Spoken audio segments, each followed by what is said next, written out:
매일 아침 건강을 위해서 영양제 한 움큼씩 이렇게 챙겨 드시는 분들 정말 많으시죠? 네, 많으시죠. 저도 그런데요. 근데 문득 이런 생각 들 때 있지 않나요? 내가 이걸 정말 다 먹어야 하나? 혹시 너무 과한 건 아닐까 하고요.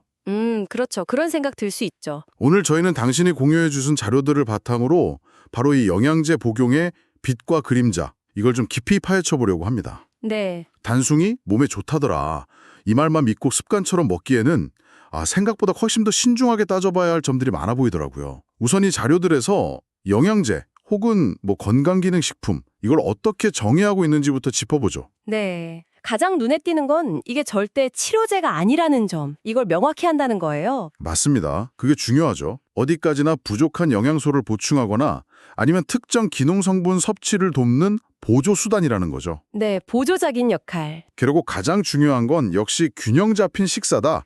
이 기본 원칙을 다시 한번 강조하고 있고요. 맞습니다.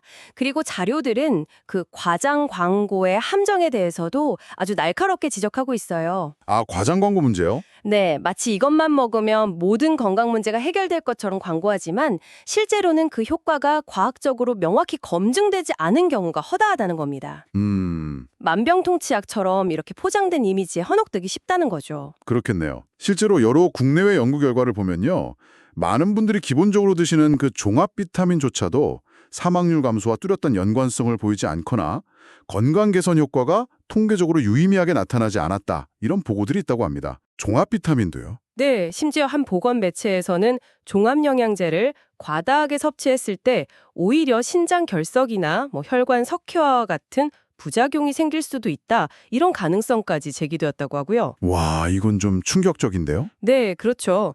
종합 비타민조차 효과가 불분명하고 부작용 우려까지 있다니 정말 의외인데요? 그럼 이 자료들은 영양제를 고를 때 어떤 자세를 가져야 한다고 말하나요? 핵심은 근거 중심 접근입니다. 근거 중심 접근. 네.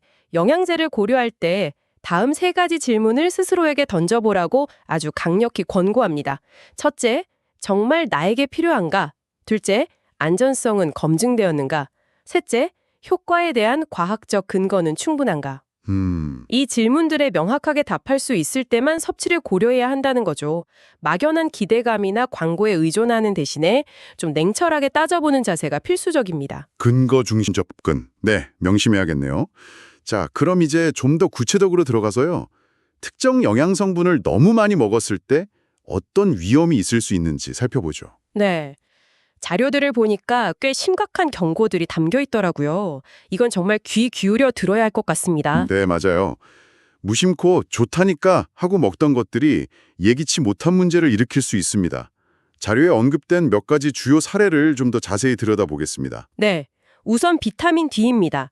햇빛 비타민이라고 해서 부족하기 쉽다고들 많이 드시죠? 네, 그렇죠. 저도 먹고 있어요. 그런데 이걸 과잉 섭취하면 혈액 속 칼슘 농도가 비정상적으로 높아지는 고칼슘 혈증이 생길 수 있습니다. 고칼슘 혈증이요? 네. 이게 단순히 칼슘 수치가 좀 높은 상태가 아니고요. 혈관벽에 칼슘이 쌓여서 딱딱해지는 혈관 석회화나 신장 기능 손상으로 이어질 수 있고 심각하면 심부전까지 유발할 수 있다. 이렇게 의학 자료에서도 경고하고 있어요. 잠깐만요. 그러니까 비타민 D가 과하면 칼슘 수치가 올라가고 그게 혈관이나 신장에 문제를 일으킬 수 있다고요? 정말 몰랐던 사실이네요. 네, 그렇습니다. 그럼 칼슘 영양제는 어떤가요? 그것도 많이들 드시잖아요. 뼈 건강 때문에. 바로 그 점이 또 흥미로운 지점입니다. 뼈 건강을 위해 칼슘제를 챙겨 드시는 분들이 많은데 이건 역시 과다하면 오히려 혈관 석회화나 동맥경화 위험을 높이고요. 심근경색 발병률 증가와도 연관이 있다는 보고들이 있습니다. 네. 뼈에 좋으라고 먹는 건데 혈관에는 안 좋을 수도 있다고요? 네, 보건소나 병원 자료들에서도 칼슘 과잉이 신장에 부담을 줄 수 있다는 사례들을 언급하고 있고요. 뼈를 튼튼하게 하려다 혈관 건강을 해칠 수도 있다는 좀 역설적인 상황이 벌어질 수 있는 거죠. 이야, 정말 아이러니하네요. 그럼 또 다른 성분들은 어떤가요? 철분도 주의해야 합니다. 빈혈 예방 목적으로 많이 드시지만 과잉 섭취 시에는 위장 장애는 기본이고요. 네. 심하면 체내 출혈, 심장박동 이상, 간이나 췌장 같은 장기 손상 가능성까지 제기됩니다. 그렇게 심각하게요? 네. 영양제 막 먹었다간 탈난다, 뭐 이런 경고성 기사 제목들이 괜히 나오는 게 아닌 거죠. 특히 철분 요구량이 상대적으로 적은 남성이나 폐경 이후 여성은 더 주의해야 하고요. 아연 역시 마찬가지입니다. 면역력이 좋다고 알려져 있지만 너무 많이 먹으면 필수 미네랄인 구리의 흡수를 방해해서 오히려 미네랄 불균형을 초래할 수 있습니다. 아, 구리 흡수를 방해해요? 네, 결과적으로 면역 기능이 떨어지거나 메스꺼, 복통 같은 위장 문제를 겪을 수 있다, 이런 복용자들의 경험담이나 관련 건강 기사들이 있다고 하고요. 그렇군요. 네, 마지막으로 마그네슘 사례도 있네요. 신경 안정이나 근육 이완 효과 때문에 찾으시는 분들이 있는데 이것도 과하면 혈압이 비정상적으로 낮아지거나 심장 박동이 불규칙해지는 부정맥 혹은 체내 전해질 불균형 같은 문제를 일으킬 수 있다, 이런 내용이 건강 매거진 등에서 다뤄지고 있습니다. 와, 정말 성분 하나하나가 이게 양날의 검이 될 수 있군요. 그렇죠. 그런데 사실 많은 분들이 저처럼 한 종류만 먹는 게 아니라 이것저것 여러 개를 같이 먹잖아요. 뭐 비타민C, 오메가3, 루테인 이런 식으로요. 네, 그렇죠. 복합적으로 드시는 분들 많죠. 이런 경우는 괜찮은 건가요? 오히려 더 위험할 것 같다는 생각도 드는데요. 정확히 보셨습니다. 여러 종류의 영양제를 동시에 복용하는 것은 자료에서 지적하는 또 다른 심각한 문제를 야기할 수 있습니다.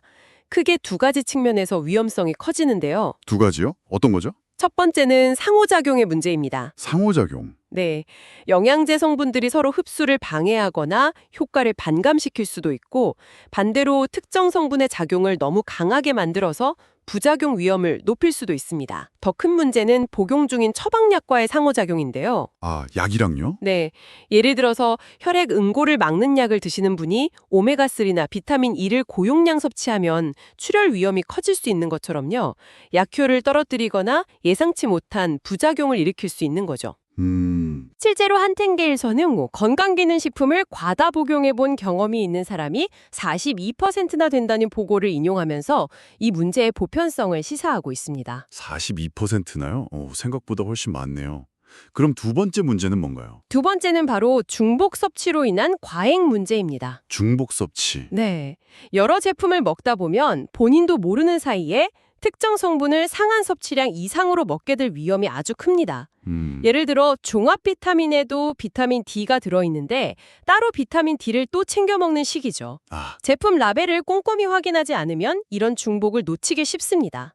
특히 비타민 A, D, E, K 같은 지용성 비타민은요, 수용성 비타민과 달리 몸 밖으로 쉽게 배출되지 않고 간이나 지방 조직에 축적되기 때문에 과잉 섭취의 위험이 더 크다고 자료는 경고합니다. 지용성 비타민은 더 조심해야겠네요. 네, 그렇습니다. 더 나아가서 일부 성분은 간에서 대사되는 과정에 직접적인 부담을 주거나 신장 독성을 유발할 가능성도 제기되고 있습니다. 간이나 신장의 부담을요? 네, 자료에서는 영양제 남용으로 인한 간 손상 사례 8배 증가, 혹은 영양제 부작용으로 신장에 망가질 수 있다 같은 실제 언론 보도 제목들을 직접 언급하면서 무분별한 영양제 섭취가 자칫 심각한 장기 손상으로까지 이어질 수 있다는 경각심을 강하게 일깨워주고 있습니다. 야, 듣다 보니 정말 남의 얘기가 아닌 것 같아서 조금 걱정이 되네요. 저도 매일 아침 무심코 여러 알을 입에 털어놓고 냈는데.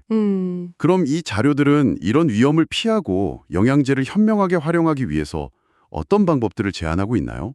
막연히 불안해하는 거 말고 우리가 실제로 좀 실천할 수 있는 것들이요? 네, 다행히도 자료들은 문제점만 지적하는 게 아니라 매우 실용적이고 구체적인 복용 원칙들을 제시하고 있습니다. 이걸 잘 따르면 불필요한 위험을 크게 줄일 수 있을 겁니다. 아, 다행이네요. 어떤 것들이죠? 가장 첫 번째 원칙은 정말 필요한지부터 확인하라는 것입니다. 필요성 확인. 네, 남들이 다 먹으니까, 광고에서 좋다고 하니까, 이게 아니라 혈액 검사 같은 객관적인 방법을 통해서 내 몸에 실제로 어떤 영양소가 부족한지를 먼저 파악하라는 거죠. 검사부터. 네, 그리고 그 결과에 따라서 꼭 필요한 성분만, 필요한 만큼만 복용하는 것이 현명합니다. 네. 두 번째는 권장 섭취량, 특히 상한 섭취량을 반드시 지켜라는 겁니다. 상한 섭취량. 네, 모든 영양소에는 이 이상 먹으면 해로울 수 있다고 정해놓은 상한 섭취량, UL이라고 하는데요. 이게 있습니다. 제품 라벨에 표시된 함량을 확인해서 하루 총 섭취량이 이상한 선을 넘지 않도록 관리해야 합니다. UL 꼭 기억해야겠네요. 네. 또한 한 번에 너무 많은 양을 먹는 것도 흡수율이나 부작용 측면에서 좋지 않을 수 있습니다. 예를 들어서 칼슘은 한 번에 500mg 이하로 나누어 복용하는 것이 흡수율을 높이고 위장 부담을 줄이는 방법이라고 하네요. 아, 나눠서 먹는 게 좋군요. 또 어떤 원칙들이 있죠? 세 번째는 여러 제품을 먹는다면 성분 중복을 철저히 확인하라는 것입니다. 아까 말한 중복 문제군요. 네, 맞습니다. 앞서 말씀드린 중복 섭취 위험을 피하기 위해서죠. 드시는 모든 제품의 성분표를 쫙 펼쳐놓고 같은 성분이 여러 제품에 들어있지는 않은지, 그래서 총 섭취량이 너무 많아지지는 않는지 꼼꼼히 따져봐야 합니다. 생각보다 많은 복합 제품들에 유사 성분이 겹치는 경우가 많습니다. 그렇겠네요. 네. 네 번째는 복용 시간이나 식사와의 관계도 고려하라는 점입니다. 복용 시간이요? 네. 어떤 영양소는 식사와 함께 먹어야 흡수가 잘 되고, 예를 들면 지용성 비타민 같은 거요. 또 어떤 것은 공복에 먹는 것이 더 효과적일 수 있습니다. 철분제 일부 같은 경우에요. 또 어떤 성분들은 함께 먹으면 흡수에 서로 도움을 주기도 하고, 예를 들면 철분과 비타민C요. 반대로 방해하기도 합니다. 칼슘과 철분처럼요. 와, 복잡하네요. 네. 그래서 제품 설명서를 잘 읽어보거나 전문가의 조언을 구하는 것이 좋습니다. 네. 다섯 번째 원칙은 특히 중요한데요. 만성질환이 있거나 다른 약을 복용 중이라면 반드시 의사, 약사와 상담하라는 것입니다. 아, 이거 정말 중요하겠네요. 네. 고혈압, 당뇨, 심장질환, 신장질환 등이 있거나 특정 약물을 복용 중인 경우 영양제와의 상호작용 위험이 훨씬 크기 때문에 전문가의 판단이 필수적입니다. 정기적인 혈액 검사로 내 몸의 영양 상태 변화를 추적 관찰하는 것도 중요하다고 강조하고요. 그렇죠. 마지막으로 장기 복용 시에는 몸의 변화를 주의 깊게 살펴라는 조언입니다. 몸의 변화? 네. 특정 영양제를 꾸준히 먹기로 했다면 주기적으로 간 기능이나 신장 기능, 전해질 수치 등을 점검해 보는 것이 안전합니다. 그리고 복용 중에 이유 없는 피로감, 메스꺼움, 구토, 소변색 변화, 피부 발진 등 이전에 없던 이상 증상이 나타난다면 즉시 복용을 중단하고 전문가와 상의해야 합니다. 네. 우리 몸이 보내는 경고 신호를 절대 무시해서는 안 된다는 거죠. 네. 그 자료에 제시된 자그라 점검 체크리스트 예시도 인상 깊었어요. 내가 지금 먹는 영양제 각각의 성분과 함량을 정확히 아는가? 내가 복용 중인 처방약과 영양제가 혹시 충돌하지는 않을까? 네, 그런 질문들. 최근 혈액 검사로 내 영양 상태를 확인한 적이 언제인가? 영양제를 먹기 시작한 후 없던 피로나 소화불량, 피부 트러블 같은 증상이 생기지는 않았나? 이런 질문들이요. 맞아요. 듣고 보니 저부터 당장 제 상태를 점검해봐야겠다는 생각이 드네요. 네, 맞습니다.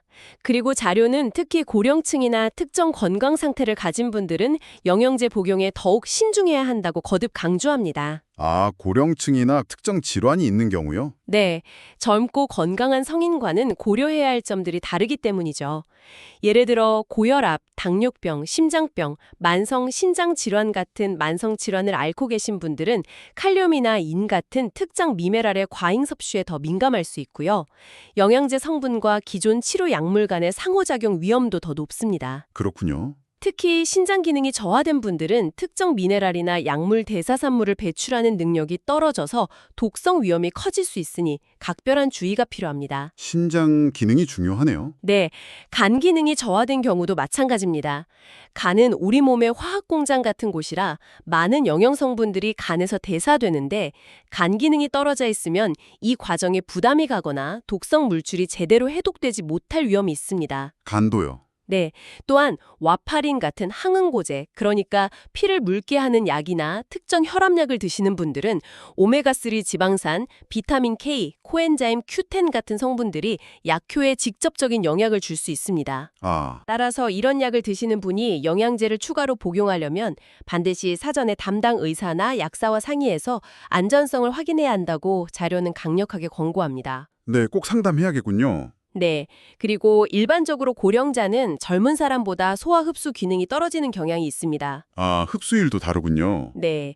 그래서 새로운 영양제를 시작할 때는 처음부터 권장량을 다 먹기보다는 낮은 용량부터 시작해서 몸이 어떻게 반응하는지, 불편한 점은 없는지 살피면서 점진적으로 조절하는 것이 더 안전한 접근법이라고 조언합니다. 낮은 용량부터 시작하는 게 좋겠네요. 네, 여기서도 다시 한번 자료는 가장 중요한 원칙을 되풀이해서 강조합니다. 바로 어떤 영양제도 균형 잡힌 식사를 대체할 수는 없다는 것입니다. 결국은 식사군요. 네, 다양한 식품을 통해 영양을 섭취하는 것이 기본이고 식사만으로 부족한 부분이 명확하게 확인될 때 그때 전문가와 상의해서 필요한 보충제를 신중하게 선택하는 것이 바람직하다는 결론입니다. 자, 오늘 우리가 함께 살펴본 내용을 종합해보면 어떤 큰 그림이 그려질까요? 이 자료들의 핵심 메시지는 분명히 보입니다. 네, 영양제는 필요할 때 올바른 정보에 기반해서 현명하게 사용하면 분명 건강에 도움을 줄 수 있는 도구이지만 절대 만능 해결사나 많이 먹을수록 좋은 것은 아니라는 거죠. 맞습니다. 오히려 충분한 정보 없이 혹은 잘못된 정보에 기대어 여러 종류를 과다하게 복용하는 행위는 심각한 건강 위험을 초래할 수 있다. 이런 강력한 경고로 받아들여야 할 것 같습니다. 듣고 계신 당신은 이 내용들을 어떻게 생각하시나요? 네, 핵심은 결국 아는 만큼 안전하고 아는 만큼 현명하게 사용할 수 있다는 것입니다. 즉, 정보에 기반한 신중한 판단과 사용이 무엇보다 중요합니다. 정보에 기반한 판단, 네. 내가 이 영양제를 왜 먹으려 하는지, 그 필요성이죠. 얼마나 먹어야 하는지, 적정량, 다른 것과 함께 먹어도 괜찮은지, 상호작용이나 중복 문제요. 부작용은 없는지, 안전성, 이런 것들을 꼼꼼히 확인하는 과정이 필수적입니다. 네. 특히 기저질환이 있거나 약을 복용 중이라면 전문가 상담은 선택이 아닌 필수라는 점. 그리고 그 어떤 경우에도 건강한 식단이 영양관리의 기본이라는 사실을 자료는 처음부터 끝까지 일관되게 강조하고 있습니다. 오늘 이야기 나눈 내용을 바탕으로 마지막으로 이런 질문을 스스로에게 던져보는 건 어떨까 싶습니다. 네, 단순히 이 영양제가 지금 나에게 필요한가?